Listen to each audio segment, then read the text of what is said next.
আমাৰ গাঁওখনৰ নাম ৰমাইলাচন নিচিংঘ। আমি বানবাৰিষা পৰিস্থিতি হেৰি কৰিব পাৰিছোঁ, বহুত দুখ কৰিব পাৰিছোঁ। আমি এবাৰ বাৰিষাটো যোৱাকালিৰ পৰা হৈছে বাৰিষা পানী বহুত কষ্টত আছোঁ। খোৱা পানীৰ পৰা আদি কৰি আমি খোৱা বস্তুৰ পৰা আদি কৰি সকলোখিনিৰ পৰাই মানে আমি অস্ত হৈ আছোঁ। কাৰণ খোৱা বোৱা যি দোকানী আনিবলৈও ৰাস্তাটোৰ কাৰণে ৰাস্তা বুৰি আছে। মেইন ঘাই ৰাস্তাটো আমাৰ বুৰি আছে, সেইটো কাৰণে দোকানীয়েও বস্তু আনিব পৰা নাই, আহাৰ কঢ়িয়াব পৰা নাই। আমি দোকানৰ পৰা লৈ খাবও পৰা নাই। বহুত কষ্টত যিখিনি আছিলে তাকে আমি খাই বৈ আছোঁ। যোৱাকালিৰ পৰা আজিলৈকে 2 দিন হৈ গ'ল। গৰু ছাগলীৰ পৰা গাহৰিৰ পৰা আদি কৰি মানে ৰখা থকা মানুহৰ কাৰণেও দিগদাৰ হৈছে, খোৱা পানীৰ কাৰণেও দিগদাৰ। খোৱা পানী আমি বৈ যোৱা পানীখিনিকে খোৱা নিচিনা হৈছে, কাৰণ টিউবেল ওপৰলৈকে ভৰ্তি হৈ আছে। টিউবেলত যোনখিনি পানী সোমাইছে সেইখিনি লেতেৰা পানী আমি ফিল্টাৰ কৰি খাবলগীয়া হৈছে।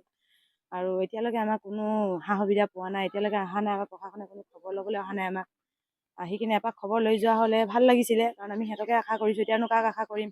সেই আশাও এতিয়ালৈকে জানো একো হোৱাই নাই। নাহে চাবলৈ আহিলে মানে আৰু ভাল হ'ব বুলি ভাবোঁ। আহক, আমাক এবাৰ খা খবৰ লৈ যাওক, কিবা এটা ব্যৱস্থা আমাক গ্ৰহণ কৰি থৈ যাওক বুলি ভাবিছোঁ আৰু।